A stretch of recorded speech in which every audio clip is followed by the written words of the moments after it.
Hey guys, welcome to another episode of the TOLO podcast. I believe this is episode 19. We are getting so close to the big 2-0 number. This is exciting. I've been so excited about this specific episode. If you've been following along, you know that we've been going through what TOLO stands for. So just waving to our neighbors. So truth, we started with truth. We went to obedience, and now we are going to talk about legacy. I'm so excited to talk about legacy today because I think for me, what that stands for in why we do what we do in so many avenues of our life right now. So if you've been here for a minute, thank you. We appreciate you. Thank you for showing up. Thank you for listening. And we hope that this always encourages you. If you're new here, thank you for stopping by, shopping, seeing what we're about. We obviously are filming. We're filming in our car, so it's a little bit different, but we just have always felt like this is where the Lord meets us. We have amazing conversations, and He's always showing up when we get in the car. We're driving, we're sitting side by side, going in the same direction, and just really having authentic conversations. So that's right. What we do here. We don't edit these videos. We just have authentic conversations. Right. Our personalities come out, but we're just glad to have you here. So this morning we do not have coffee, so we're going to see what really happens. Uh-oh. Oh. He says, uh-oh. So Uh-oh. Legacy. I'm so excited to talk about the L in TOLO. Obviously, it's our initials. Back in the day, TOLO was a dance. I think it's a Sadie Hawkins dance here on the East Coast, southern area. But back on the West Coast, we do TOLO. Yeah.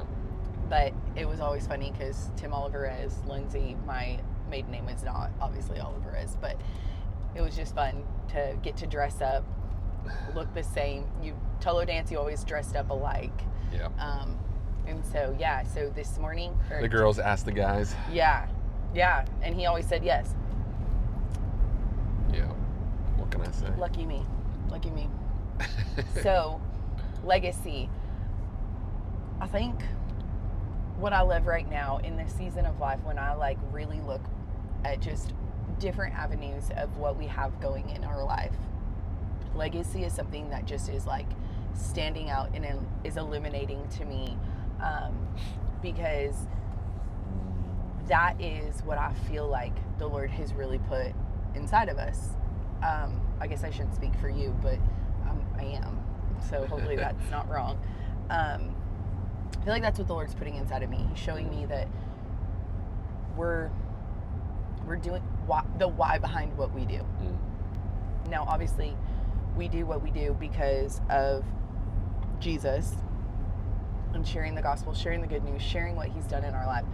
But in our testimony, in where we've come, it's really a constant, we show up and learning to give the very thing we've always desired and longed for. And so in that, it's wanting to leave the next generation, the person that we're sitting across the table from, or the one that we're talking to, the one we're walking through life with, leave them better than when we found them. Yeah. And so I feel like in young adults, I feel like literally helping pastor with things at church, literally called legacy. I feel like right now, just in our home and in this podcast, obviously that's what the L stands for. Yeah. And it's leaving something that the next generation, that the next person, it's not always the next generation, but I think we can think generationally because legacy is generational. But the next person has something to hold on to, even if it's a little bit of hope. and is able to use that and walk into their situation, their season of life with just a little bit more faith, a little bit more activation in their faith, a little more obedience, a little bit more honor, a little bit more wiser, just like whatever we can help them glean that the Lord is trying to grow and cultivate in them. I just really feel like that is like something that the Lord is really pressing into me. I feel like he's just taking his thumbprint and like just pressing that on me right now in my heart. Well, I was going to take it not in a different direction, but like God's just been really revealing heart and posture, and like because I've decided to really lean in and make this year the year of intentionality for me. I feel like scales and the veils is literally being lifted off my eyes. So I think when we really go back into our story, since this is the kind of not about us in a selfish way, but God has been showing me that like you have always walked out, and maybe not perfectly, but you've always had this ability to be willing to give yourself for a greater cause. Yeah. So you've always been willing to do the harder thing, even if it doesn't benefit you. And I'm opposite. I've always just longed for the spotlight. I've always longed for, what can I get out of this? How can I be elevated and put into a position that, in my innocence, right? Or what I try to cover to be pure of like, for the kingdom and for God. But there is kind of this hidden agenda, hidden motive. And so when God began to shift us from Washington to Tennessee, I began to see things differently, because you had for so long really just put up with my stuff that was the first thing that really pricked my heart, is to look back of like, I've worked so hard, but all for selfish gain. And I've never put my hand to something with you to feel like this is ours and there's satisfaction. And so as God began to reveal that, like just throughout my life, whether it be in sports and our marriage, kids, like I always just wanted the instant gratification. I always wanted like the just hurry up and give it to me. Yet I was so the evidence could show that, oh, nobody could outwork me. Nobody could put more time and effort into one thing. And so I remember like even the story, right, where when I began to really be touched by God again, I love the way your perspective sees it of like, I didn't move from that table. I didn't move from the couch, right? I was pressing so hard into what God was beginning to download and give to me that it was easy for me to put everything else out of sight and out of mind and focus on what I needed. Yeah. And so as I began to think of like our legacy, that is my first shift of like really coming alongside you and knowing that what God has put in you the whole time is good, and now it needs to be elevated because you're stuck there. You're stuck in like almost this mindset of like, will God ever really bless? Will this ever really be worth it? Yeah. And so there's purpose in that, even when it seems hard and like I'm lofty and I'm just always about the outcome. Yeah. We're learning each other. We're learning that like I need your work ethic and your self-giving, and you need my ability to see things even when you don't see them. Yeah. And when you put that together, you're right. Now we can put it to something like, I want to shift a generation. And I want it to start in my family. I want to raise kids that actually know without a shadow of a doubt that they are the righteousness of God through Christ. That they are the things that He speaks over their life. And I was fortunate just to preach Wednesday at church, and just that is part of that message of just like, we so long to see these things or give these inheritances, yet we don't even believe the first already spoken word over your life. So are you able to be a Joseph and get a vision, yet find yourself in a pit? Yeah. Find yourself in a prison? Right. And from there, the facts are going to show you should probably give up. It's probably not going to happen. Right. But when you can look at legacy, it starts to be outside of yourself. Mm-hmm. And now you're like, I know what God spoke, and I can't quit now. And to think then how like the generations, I mean, without Joseph, you don't have them delivered from Egypt. Yeah. So he brought them there. He set aside land. He did what the Lord needed to. And really, it's hard because like the Bible tells us, right? Like the new Pharaoh didn't know Joseph in the works that he did. And so for me, I love to see even a Joshua, right? Where like, I want to make sure that I have somebody that I'm pouring into so it doesn't end with me. Yeah. And our pastor, his heart is that. Mm-hmm. It's for his son and for his spiritual sons and for his grandkids. And that's a huge part because you can get really stuck in wanting all the gratification yourself that then you get to the end and it's like, all for what? Right. If I have nobody to give it to. Right. So I've just been really open in my heart to receive finally like what I think you've actually done all these years that I've kind of ignored or like thought I was above, because it really starts with a surrendered heart to know that like, okay, if this never comes in its fullness, if I don't see it in its fullness, can somebody else allow my ceiling to be their floor? Yeah. Right. And pass it on. God is a God of generations. Mm-hmm. Yeah. As you were just talking, the Lord took me back to a time, and as I'm saying this, He's revealing other times, because I feel like so strongly, again, this like thumbprint that I feel like the Lord is just like stamping on my heart of leaving. Not just, I've always understood leave it better than you found it. Like that was one thing that growing up in sports, like we did very well.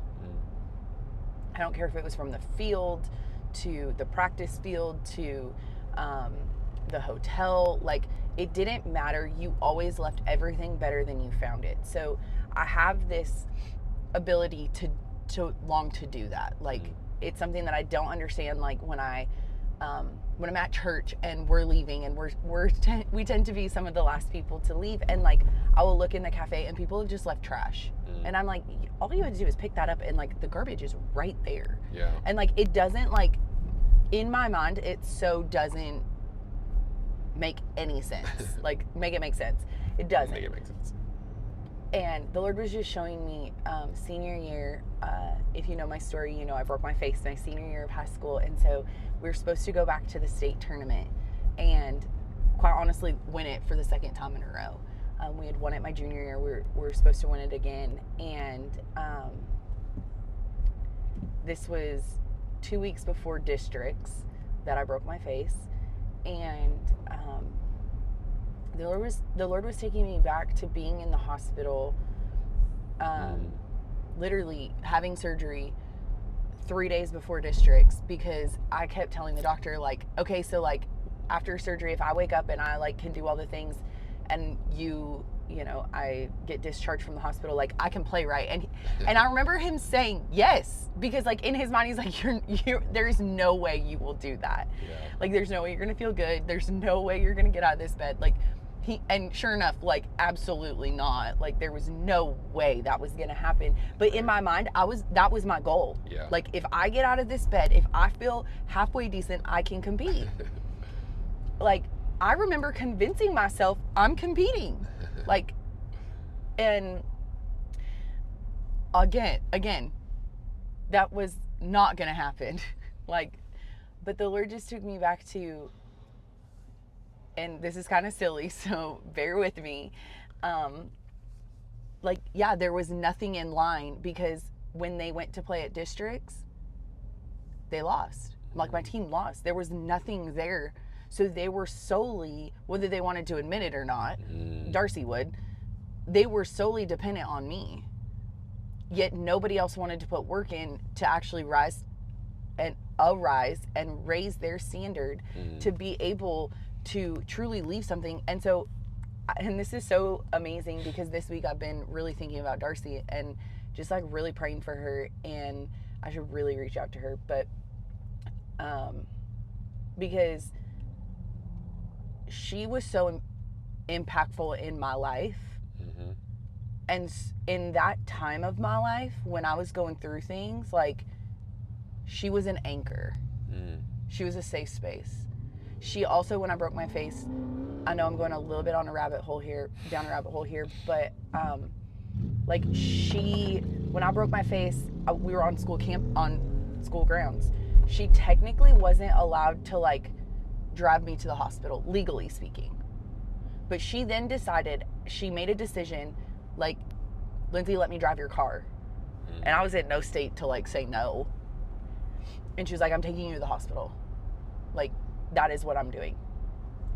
And I believe in that moment, she didn't think about anything else other than me.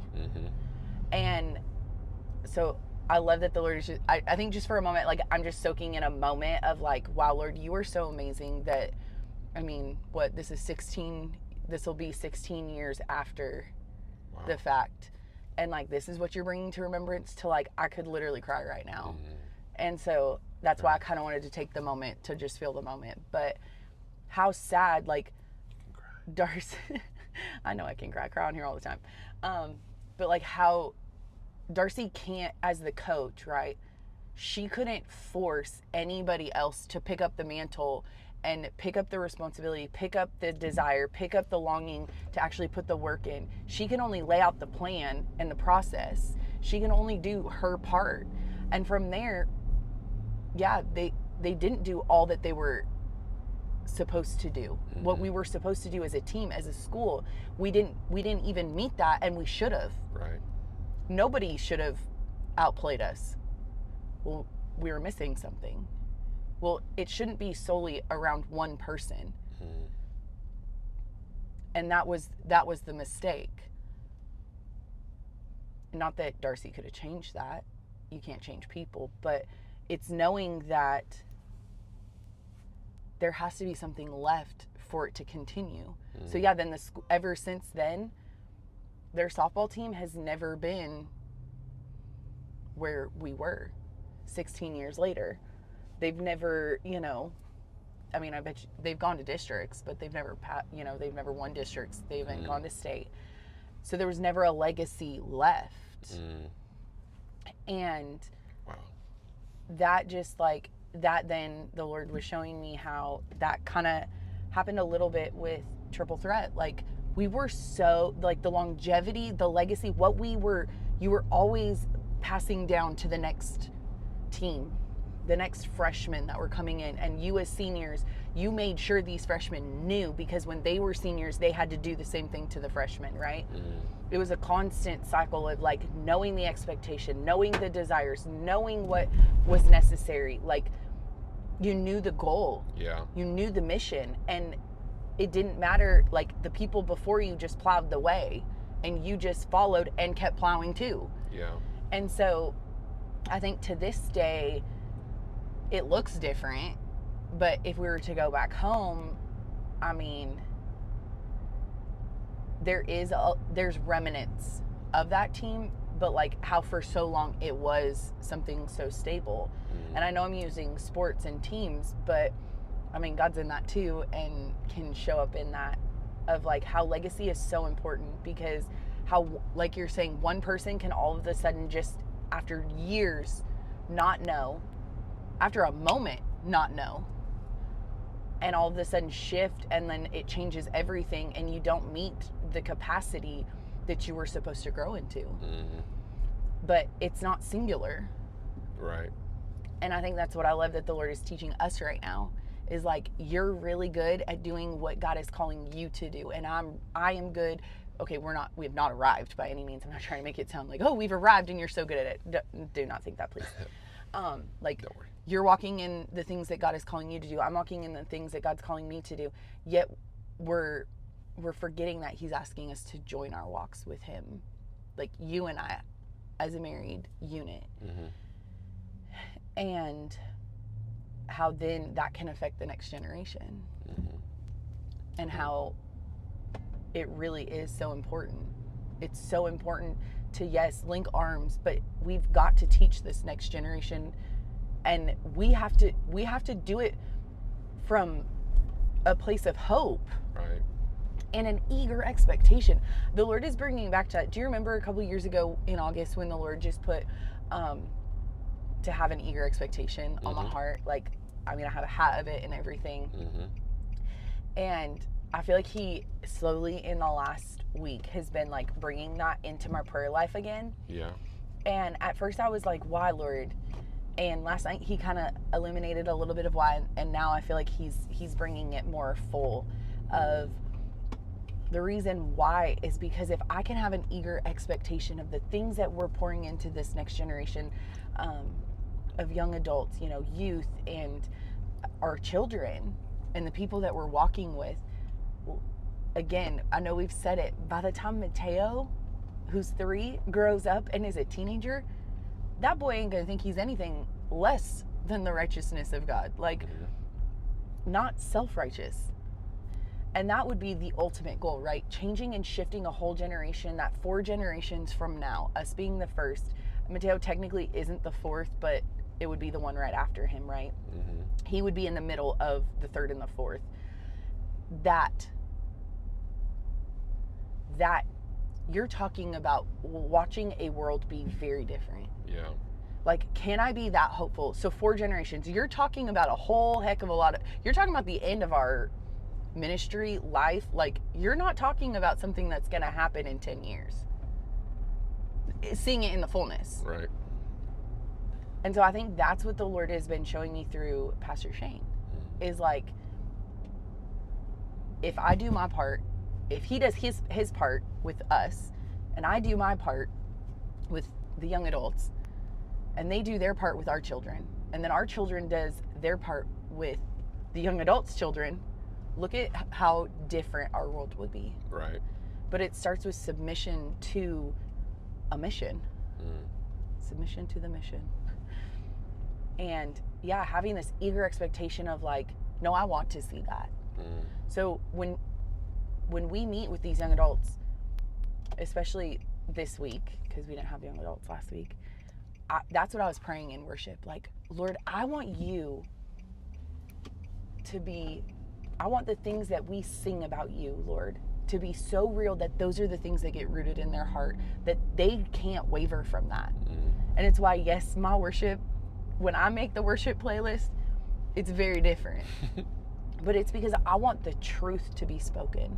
I want these words to be so real that they pierce, that they're heavy in a good way. I know that can seem bad, but I mean, like, heavy in such a way that you're like, no, this is something that I want to hold on to, that it's steady, that it's constant, that you can't tell me that God isn't who he is, because I know, because for a whole hour I am singing nothing but truth. Yeah. Not hoping. No, these are knowing statements. God, you are good. God, you are constant. God, you are faithful. God, when I was here, you met me. God, when I was there, you met me. God, you moved this.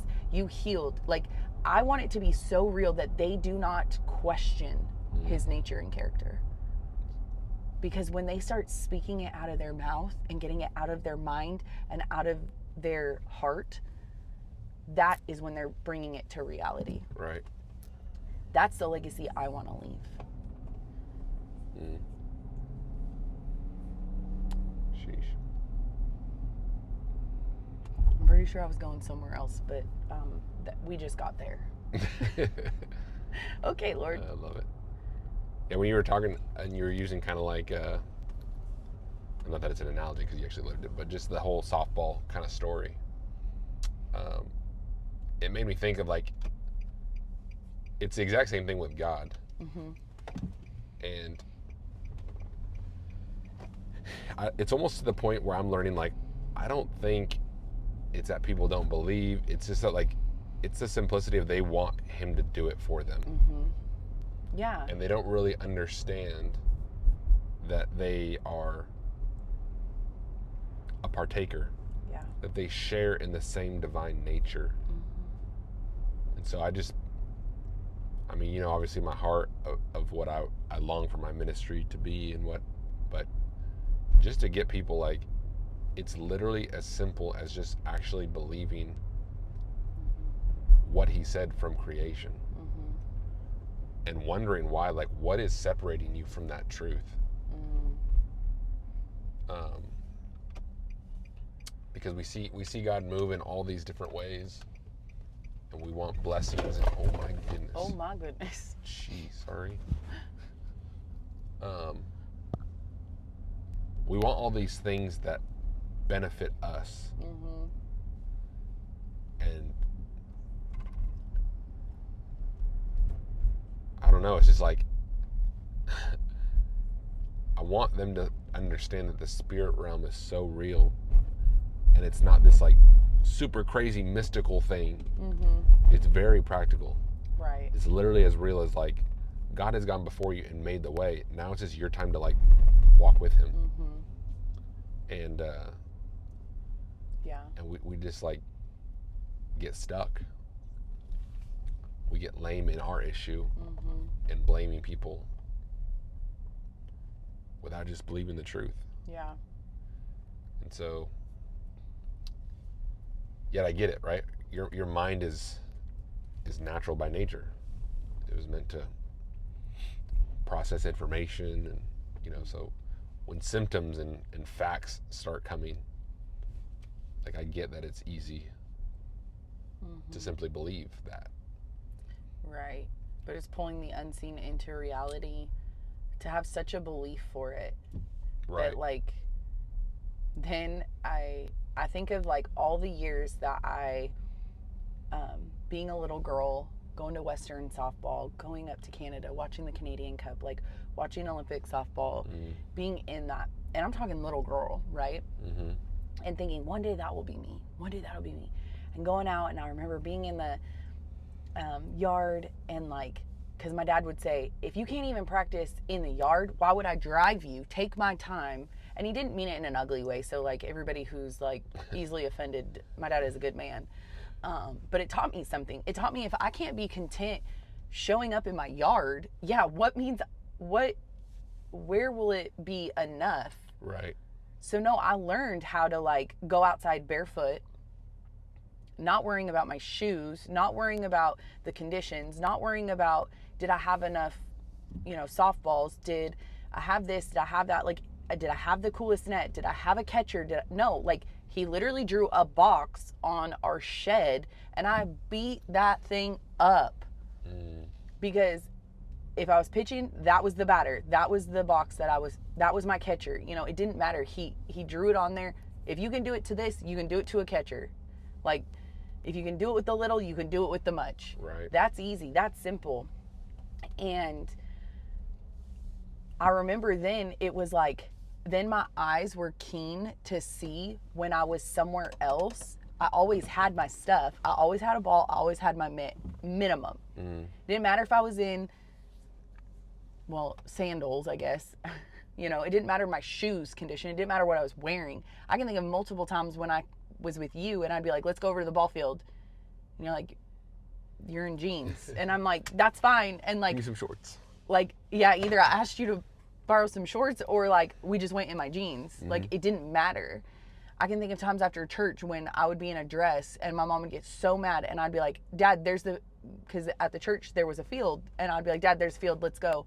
And he'd be like, okay, you get 20 minutes. Okay, done. I can play catch for 20 minutes. I can take ground balls for 20 minutes. And like my mom would be like, you are not wearing the right stuff. And I'd be like, I'll take my shoes off. Like it didn't matter. I won't get dirty. I won't, So it didn't matter. You learned how to adapt. You learned how to make it work. Yeah. And you were always prepared. Yeah. So then I would be able, like, and especially when I would go to your house, it was like I knew there was a ball field across the street. So it was like, it didn't matter. If I'm prepared, you're willing, like, there's a ball field. That's the ultimate dream, right? But if I can do it at my house, in my yard, or at the church, in a field, like, it didn't matter where I was, I could make it work. Yeah. And I think sometimes we get so hung up on not having everything right in order and the process spelled out for us. And like, yeah, like you're saying, so we get so discouraged that we lose sight of the vision of the mission. So I remember being a little girl thinking, this is where I want to be. Mm-hmm. And I remember getting into high school, playing high school softball, and technically we didn't have to because I was playing on a travel team that you're getting recruited. Like I didn't have to play high school softball, but I longed to because of who my coach was. Yeah. Because I watched her play softball at the high level. And to me, it was honor. It was how I could show her honor and respect and know that, like, most of the girls that played high school softball were not good. They were just playing to play. Yeah. Just because they wanted to. And that was their reality, right? But it was like, I was willing to humble myself to play on this team that I probably was too good to play on. It was a little bit of what could have felt like a waste of my time, but I always made it worth it. I got stronger, I got faster, I got better. Like, I didn't base my ability on the inability of my team. Yeah. It was like, this is the bar and I'm not bringing it down here. Do not ask me to bring it down here because I won't. Either you come up here or I'm not moving. Yeah. Well, that's where I think, like, why do we think that we have to, like, redo all of it? So, like, to me, I guess I'm just seeing, I hope I can communicate this well, but okay, if Jesus already walked this earth, why don't I just copy and do the exact same thing that he already did? Mm-hmm. And this is where I think we kind of get it messed up of like, oh, I got to go do something new. Mm-hmm. So it's like, this is what legacy is about, is like, let me just pave the way and then you just keep doing it.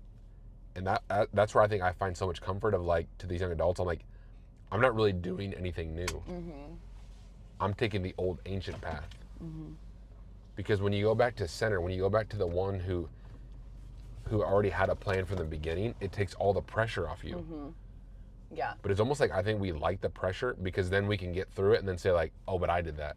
Mm-hmm. So then it's like, well, then it's not really based on him. Mm-hmm. So whether you take that in the God realm or in a sport or wherever you're doing, Mm-hmm. right? When I moved here, I decided, all right, I'm going to start my own business. It's not like I had to restart everything. I'd already been through it. So I remember my WCI days. I remember my BYK days. I remember things I learned at the city, Yeah. at J&S, at Evergreen. Like, now I have a history. Yeah. And instead of having to think, oh, I want to be different, I'm already going to be different. Yeah. So that's easy because it's not going to look the exact same. But the whole concept is the same. Yeah. I learned to serve. I learned to do things to excellence. Well, because you take the foundational things that it's built on, yeah, and you run with it. because if we always start over, then we're always going backwards, Right. instead of building upon. And that's what I think too. Like, okay, so when the Bible talks about endurance, running your race, well, there's a race has a starting point and an ending point. And we know in our lifetime, in this physical realm, we have a beginning and we have an end. Now, our end, though, is a life in eternity. So a little bit different. I'm not talking about that second part. I'm talking about running our physical race. When we run our race and we have perseverance, endurance to run fully towards, really it's towards Jesus, if we're honest, right? And the things that he's asking and pulling out of us, then the people who come behind us to run their race, we're showing them perseverance. We're showing them endurance. And when we're in our old age, I mean, I'm literally thinking about Pastor right now. Yeah. In his old age, he does, and not that he's old, but like in his older, wiser years, he's slowing down. But he's still going towards the goal. His endurance just looks different. It's not fast necessarily, right? But he knows the mark. And so yet it kind of is, though, because he knows he can see the end. And so what happens, we can't see the end, but we're like, this is what I want to do, Pastor. Like, here, this. Like, let me partner with this. Let me do this. And he's like, come on, let's go. Because he knows that that's going to help advance him to the goal of his ending. Yet, it's going to push us into running our race and continuing our race of endurance. And he's paving the way to do it. Yeah. And so then from there, we're teaching these young adults how to do it too, right? Because there's things that they bring and I'm like, oh, dang, that's awesome. I mean, it's even like last night, like breaking up into small groups, right? We weren't really sure how it was going to go. We've been talking about it. We break up into small groups and you're like, that was amazing. And it's like, They said that, not me. well, sorry, that's what I meant. Like, I wasn't in the guy. Like, when they respond, like, that was amazing, that's a little bit of like a push for us, right? But like, it's this fire that we know that we're helping fan Right. in them. So it's a continuation. It's continual. Mm-hmm. But yeah, if Pastor Shane just decides like, I don't want to endure it anymore, I don't want to persevere, I don't even want to like continue running my race, I'm just gonna like stay stuck, what does that do for us? Then it makes us be stuck. Mm-hmm. Then what does that do for the young adults? The same thing. So look how then it kills off legacy. Yeah. Yeah, because we're not running our own race. We're running like the ultimate. Exactly. We're just joining in the race. Well, right. I look at it and I'm like literally staring at this stop sign right here. Mm-hmm. So that's where I keep staring at, because I'm like, I'm not seeing it as a stop sign, I'm seeing it as a finish line. And it's like, and I love it because then I wish you guys could see, because it's like there's a stop sign and then just a little bit a ways there's steps into, and I'm just like, that is exactly the picture that I'm like seeing with spiritual eyes. Like, it's amazing. Yeah, because it never really ends. Because it's a relay. It's a relay, right? Pastor Shane is ahead of us, then it's us, then it's, you know, these young adults, then it's our children. Like, it's a relay. If I'm not continually passing the baton for them to advance in front of me, like, Pastor Shane's gonna walk up those stairs, but we're gonna end up going left. Not because we can't go straight, well, because it won't be our time to walk into that. So then we're gonna have to run around, and we're at King Creek Park for all the people that live here. We're gonna have to run around, and when we run around and we get to our end, then we're handing the baton off to the young adults, and we walk up the stairs, and then they're gonna run that loop. And when they come to their finish line, they're gonna hand it off to our kids. We need each other, yet it is the one thing that, yeah, we're constantly like, oh, I'm just gonna do it myself. I'm gonna do it this way. Oh, I can do that better. And it's like, one, where's your spiritual authority? Two, where's your honor and submission? Three, like, what are you actually trying to seek? Because if you think that by you doing a new thing, God's gonna just be like, oh, you're the most amazing, like, that is not how God views. Right. He actually wants to see you get in line. There's nothing new under the sun. He wants you to run this race for generations. He's a generational God. Yep. Can you be willing to endure? Can you be willing to have an eager expectation of the things that are to come without actually having them within reach? I was a little girl dreaming of winning, and obviously I was a little girl dreaming of winning the Olympics. Well, they took softball out of the Olympics when I was young. So then it was dreaming of winning a state championship. So when I won the state championship, I remember literally walking off that field, and my dad was like, all right, you ready to go to the next game? Because I had a select tournament. It was like the moment of like glory was so short windowed that I remember when we got back to school and people were like, state champion, it was like a whole big deal, right? I remember being like, oh, that was like so last week, we're gone, we're past that. Like, why are we still living there? Right. We got to get to work for next year. I'm like, that window was tiny, but yet I took my whole life playing it out in my head, seeing it, believing for it, knowing that's what I was working towards. Yet the glory was a moment. Sheesh. If you ask me what I remember three things. I remember jumping into Darcy's arms, and I love it because that was the photo that was captured. But I'm going to be honest, outside of that, I remember going and texting you. And then I remember my dad being like, how does it feel? And I was like, it feels surreal. And he was like, all right, well, get your stuff. We got to go to your next tournament. And not because he's hateful, but he knew what the ultimate goal after that was. Like, you don't just get to stop there and then be like, okay, I arrived and we're done. Right. And so to me, it was such a small moment, but the process, but the mindsets, but the endurance, the goals, the mission, like, that was everything. Your highlight reel is small, but we want to make it everything. We want to make that be what people see and know and praise us for. But it's like, that is 100%.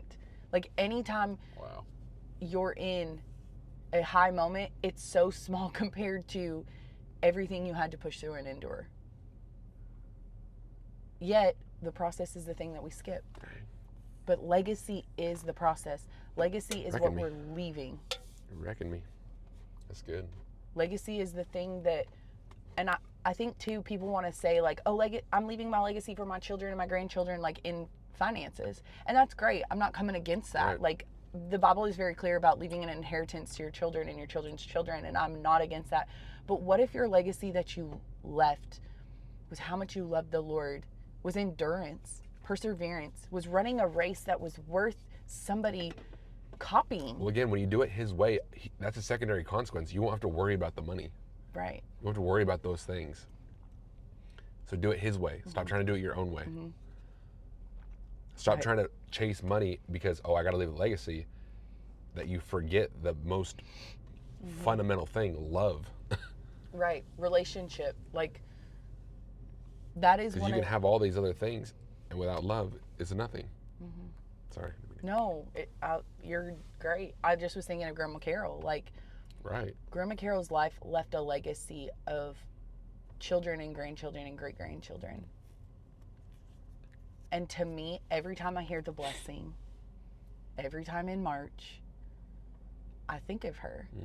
And it's not just those times, right? I think of her often. And I was thinking of her when I was just thinking about this topic and legacy. And every time I hear the word legacy, I always, the last encounter I had with her living was right before we were literally leaving for Disneyland. Well, technically we were going to Arizona first, then Disneyland. And she said, I want to come with you. And I said, we'll do it. She was like, no, I got stuff to do.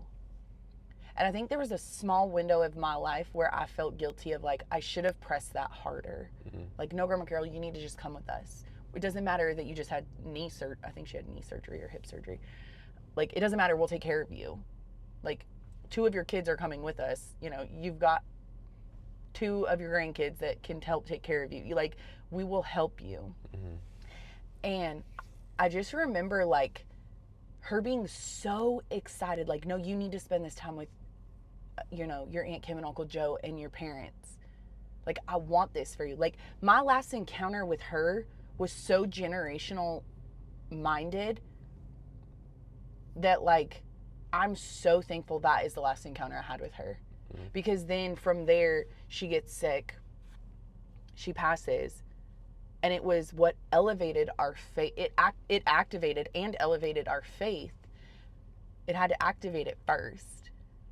But her planting those seeds is so generational because our kids got to pray, intercede. I'll never forget when Mia said, there's somebody in her room. And like believing, and that was about the time she had passed, like believing that was Jesus. Like, Jesus took her. And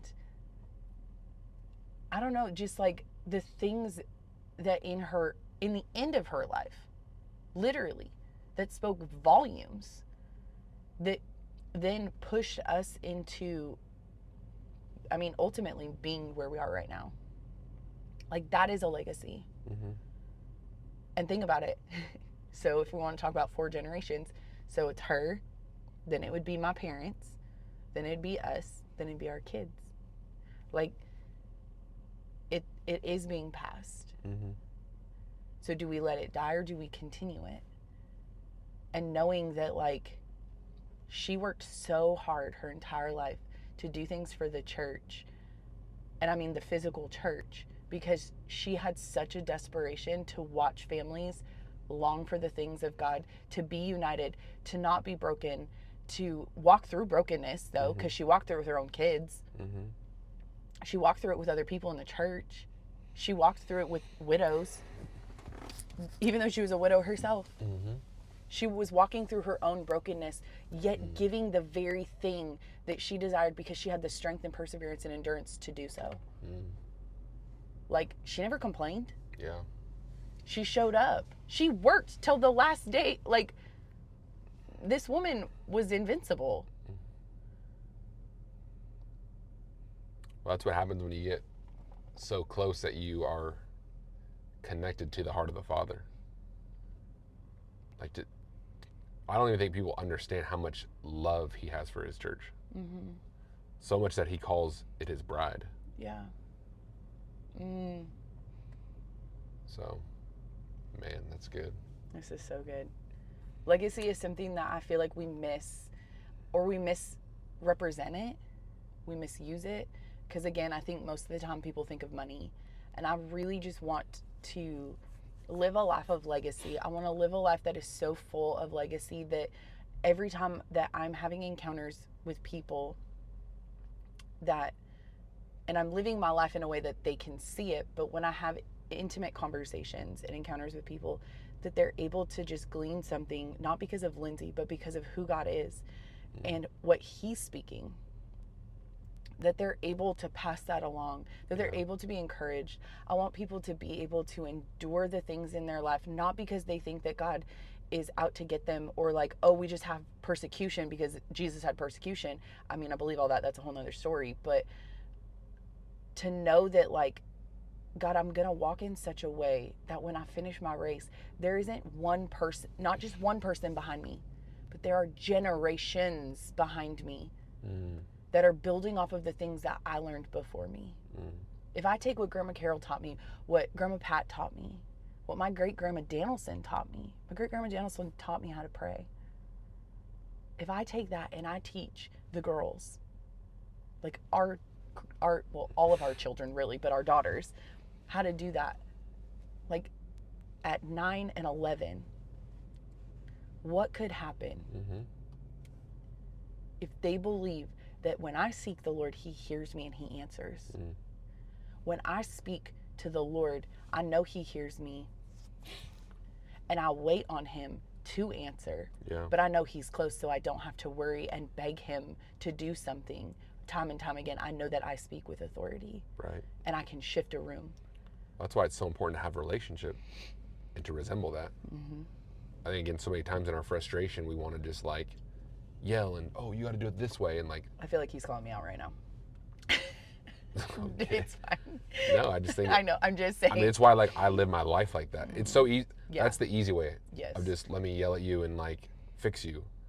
But like, God never did that to you. And then you think you like can reciprocate something different. Again, if we're gonna say that we're gonna walk the same walk that he walked, then let's walk it out. Because he spoke life before you could ever see it. He met you where you're at and didn't do what the quote unquote law told him that he should do. Now, he met women at wells at his feet, and you know what? He said, look at my eyes. Because the moment you look into his eyes and you hear the word, you hear your name called, that's what shifts you. But again, we want to be so behavior. We want to be so our focus. What can you do for me? Yeah. That we forget how to actually walk with people and know that it's a legacy. Yeah. It's greater than this moment. So don't ruin your witness in the moment for the sake of what can be. Because what you start speaking now and making them believe will manifest later in their life. And that's what I want to change. I want them to learn that, yeah, you don't have to restart over and try to figure it out. And because that's sometimes even what we do. Like, look at the legacy that you just laid out. Yet there's sometimes that we feel in our life, oh, if they would have done this better, if they would have got us more ahead. And we're actually learning the true revelation. This is where, like, when God spoke, revelation is not you learn something new. It's you see what's already been there the whole time more clearly. Yeah. That makes sense to me. Yes. Because, like, I do believe they taught us that, but I was just so blinded that that's what you were trying to teach me. Now I feel like that's repentance. Not in the sense of, like, I'm just so sorry, but, like, no, like, now my heart hurts because, like, I did all that when I could have just had this. Now it's worth something. Now it's real. And so every time That's so good. I spend time with my kids, that's like what I try and focus on. Because I want to shift that first. Yeah. If God is a God of order, he starts in the low spot. And it's not just hurry up and get to the high spot. It's like really sit there. And you taught me that. So that's why, like, it's like sometimes you don't even know. And maybe you're so tired that you're just ready to get to the good stuff. And I'm like, no, you had purpose there. And I'm sorry that I always try to, like, make it seem like these glory moments. But now I want to come down, meet you here, because we can sit there for a time, really understand what God has for us, and a secondary consequence of his goodness is the mountaintop, is the blessing. Because now we can walk into that with patient endurance, yet with eager expectation. So the eager expectation is like, yeah, I want to get it, but you know it's going to be worse. It's going to be a valley. And what happens there? Flourish, growth, glory. So I think that should encourage people to the max. That was good. That was so good. Could we preach it now? Because we're preaching now. So Wow. I love you. I love you. That was great. And I thank you for like the legacy that you already built. When I got wrecked last night in worship and I started to see the power of a Mary posture, I want you to know that you walked those out. That I've had to see you carry things and birth them, not just in the physical of our kids, but birth the promise that was spoken over my life. Because there was times that like, and even just Wednesday, right? I want to stay stuck and feeling so unworthy. But we shifted and we're at his feet. And it's okay to sit there knowing like, I don't have it all figured out, but I ain't going back. And I'm going to worship you and I'm going to surrender it. And it's going to be a process. And eventually we'll get to those eyes and we'll get to see through his eyes what it was all worth it for.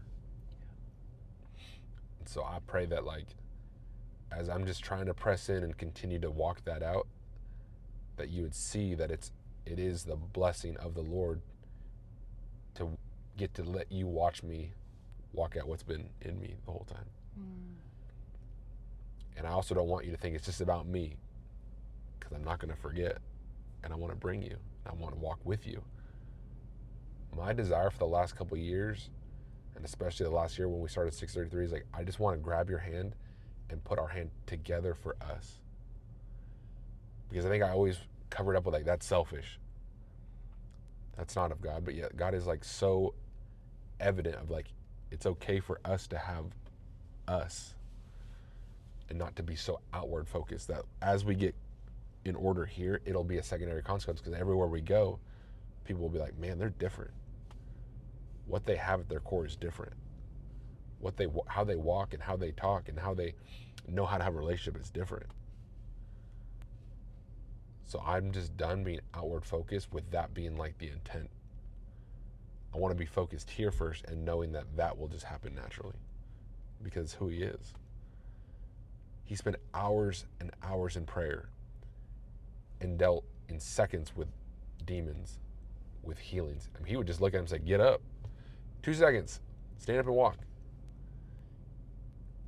Yet we spend so much time chasing these manifestations, chasing these things, that we don't even understand the power. We haven't even spent the time in intimacy to know that that would take seconds.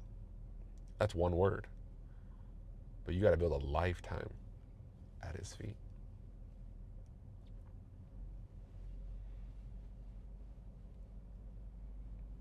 So good. I'm not going to cry on this one. I'm going to cry.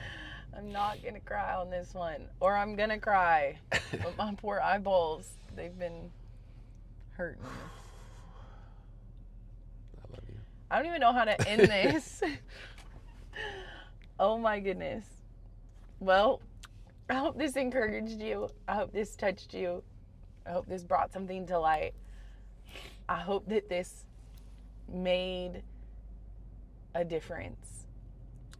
I hope it challenges you to check your posture. My eyeballs, To take a moment to really self-reflect first of where you're at. And just so I can kind of give you some context of, okay, what does that mean? I taught about the 3 postures of Mary. First, Mary, the mother of Jesus, who carried Jesus. And she was basically so willing to say, let it be done to me. Yeah. And that's the first step of really giving yourself to the word that God's spoken to you. Yeah. Then we have Mary of Bethany, who sat at Jesus' feet and chose the better thing. And that represents discipleship. That represents the submission to knowing that you can say yes, but you have to learn how to walk it out. That there's a journey. And then we talked about Mary Magdalene, who refused to go back.